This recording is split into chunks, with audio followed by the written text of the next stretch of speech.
नमस्कार। देखिए, भारत की नदियाँ ना सिर्फ पानी की धाराएं नहीं हैं, वो तो हमारी संस्कृति, इतिहास और कह सकते हैं जीवन की धमनियाँ हैं। तो आज हम देश की 5 सबसे शक्तिशाली नदियों के एक सफर पर चलेंगे। एक ऐसा सफर जो ये बताएगा कि ये नदियाँ सिर्फ जमीन को ही नहीं, बल्कि पूरी पूरी सभ्यताओं को कैसे आकार देती हैं। तो चलिए शुरू करते हैं। हम उन 5 खास नदियों के बारे में जानेंगे जिनसे जुड़े सवाल आप जानते हैं एसएससी और रेलवे जैसे कॉम्पिटिटिव एग्जाम्स में बार-बार आते हैं।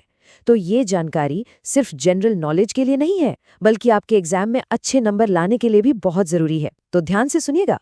तो हमारा सफर शुरू होता है उत्तर के विशाल हिमालय से। सोचिए, जहां ऊंचे ऊंचे ग्लेशियरों की बर्फ पिघलती है और जन्म देती है भारत की कुछ सबसे बड़ी, सबसे महान नदियों को। ये नदियां सिर्फ नदियां नहीं हैं, ये तो जीवन देने वाले विशाल जलमार्ग हैं। और जब हिमालय से निकलने वाली नदियों की बात हो, तो सबसे पहला नाम किसका आता है? जाहिर है माँ गंगा का। देखिए, ये सिर्फ एक नदी नहीं है, ये करोड़ों लोगों की आस्था है, उनका विश्वास है।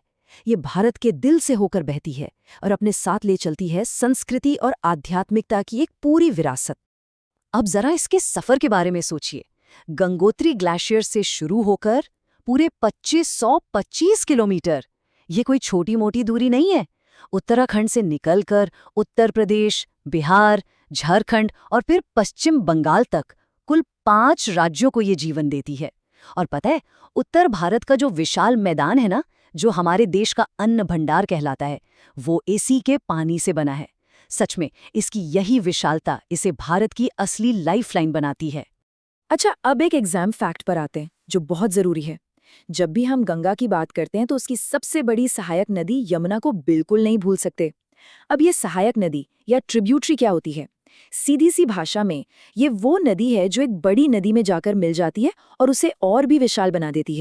तो ये है यमुना। गंगा की तरह ये भी हिमालय से ही निकलती है और फिर दिल्ली, आगरा, मथुरा जैसे बड़े बड़े ऐतिहासिक शहरों के पास से गुजरती है। मानो इन शहरों की कहानी कहते हुए आगे बढ़ रही हूँ। यमुना का सोर्स है यमुनोत्री ग्लेशियर और वहां से ये 1376 किलोमीटर का लंबा सफर तय करती है। और हाँ, जैसा कि हमने अभी अभी बात की, ये गंगा की सबसे बड़ी ट्रिब्यूटरी है। ये जो नंबर है ना, ये इन दोनों नदियों के गहरे रिश्ते को दिखाते हैं। और एक और जरूरी एग्जाम फैक्ट, इन दो महान नदियों का मिलन कहाँ होता है? ये होता है प्रयागराज में, जिसे हम सब संगम के नाम से जानते हैं। ये भारत के सबसे पवित्र जगहों में से एक है।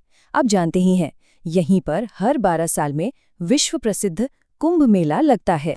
तो इसको समराइज करें तो क्या हुआ? गंगा हो गई मेन रिवर सिस्टम और यमुना उसकी सबसे बड़ी सपोर्टर यानी ट्रिब्यूटरी।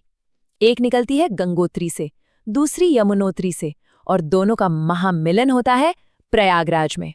सिंपल। अब हिमालय से निकलने वाली एक और महानदी की बात करते हैं, ब्रह्मपुत्र।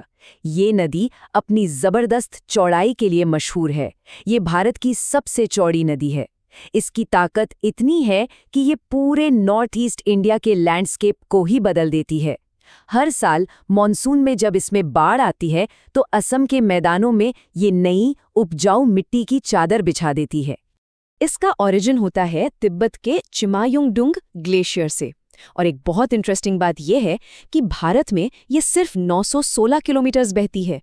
इसकी कुल लंबाई इससे कहीं ज्यादा है, क्योंकि ये तिब्बत से शुरू होती है, फिर भारत आती है और फिर बांग्लादेश चली जाती है।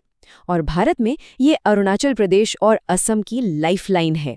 और हाँ, ये एक और सवाल है जो एग्जाम्स में खूब पूछा जाता है। भारत में घुसने से पहले तिब्बत में ब्रह्मपुत्र का नाम कुछ और होता है। इसे वहां कहते हैं यारलुंग सांगपो। याद रखिएगा, यारलुंग सांगपो। ये इसका इंटरनेशनल कैरेक्टर दिखाता है। चलिए, अब हिमालय की ऊंचाइयों से उतरते हैं और अपने सफर को आगे बढ़ाते हैं भारत के प्रायद्वीपीय पठार यानी पेनिनसुलर प्लेटो की तरफ। और यहाँ हमारा स्वागत करती है दक्षिण भारत की सबसे महत्वपूर्ण नदी। ये है गोदावरी। इसे दक्षिण भारत की सबसे लंबी नदी होने का सम्मान मिला है और इसका कल्चरल इंपॉर्टेंस इतना ज्यादा है कि इसे अक्सर दक्षिण गंगा या गैंजेस ऑफ द साउथ भी कहा जाता है। अब देखिए, हिमालय की नदियों और इसमें एक बड़ा फर्क है।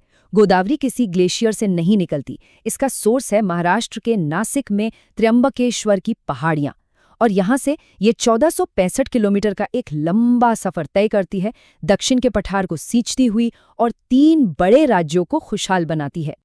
तो ये बात दिमाग में बिठा लीजिए, गोदावरी को दक्षिण गंगा कहते हैं। ये निकनेम इसे वही पवित्र और महत्वपूर्ण दर्जा देता है जो उत्तर भारत में गंगा का है।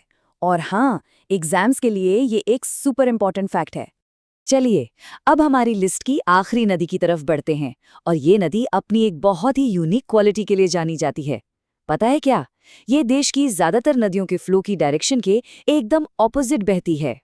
तो यहाँ एक सवाल है, भारत की ज्यादातर बड़ी नदियां जैसे गंगा, गोदावरी, ये सब पूर्व की तरफ बहती हैं और बंगाल की खाड़ी में जाके मिलती हैं, है ना? लेकिन एक बड़ी नदी है जो इस ट्रेंड को तोड़ती है, वो पश्चिम की ओर बहती है। कोई गेस कौन सी नदी हो सकती है? इसका जवाब है नर्मदा। जी हाँ, नर्मदा। ये नदी सेंट्रल इंडिया की लाइफलाइन है, और इसकी सबसे बड़ी खासियत ही यही है, इसका पश्चिम की ओर बहना। यही बात इसे भारत की बाकी बड़ी नदियों से एकदम अलग बनाती है। नर्मदा का ओरिजिन होता है अमरकंटक की पहाड़ियों से, और ये पश्चिम की ओर क्यों बहती है?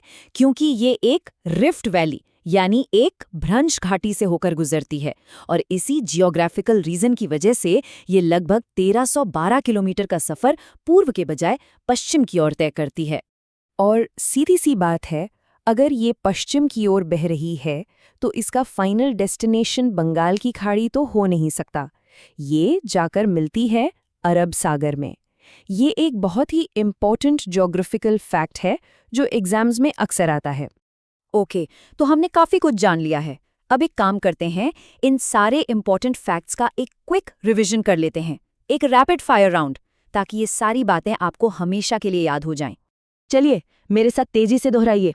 गंगा को origin Gangotri glacier, Yamuna Yamunotri glacier, Brahmaputra Chema Yungdung glacier, Godavari Trimbakeshwar की पहाड़ियां, और आखिर में नर्मदा अमरकंटक की पहाड़ियां। परफेक्ट! इन फैक्ट्स को एकदम लॉक कर लीजिए, ये बहुत काम आने वाले हैं। और अब जाते जाते एक सवाल आपके लिए। हमने इन नदियों के ज्योग्राफी और एग्जाम रिलेटेड फैक्ट्स तो देख लिए, लेकिन इन सबसे हटकर आज के मॉडर्न इंडिया में इन हजारों साल पुरानी लाइफलाइंस की सबसे जरूरी भूमिका क्या है? ये सिर्फ पानी देती है या कुछ और भी? इस पर सोचिएगा जरूर।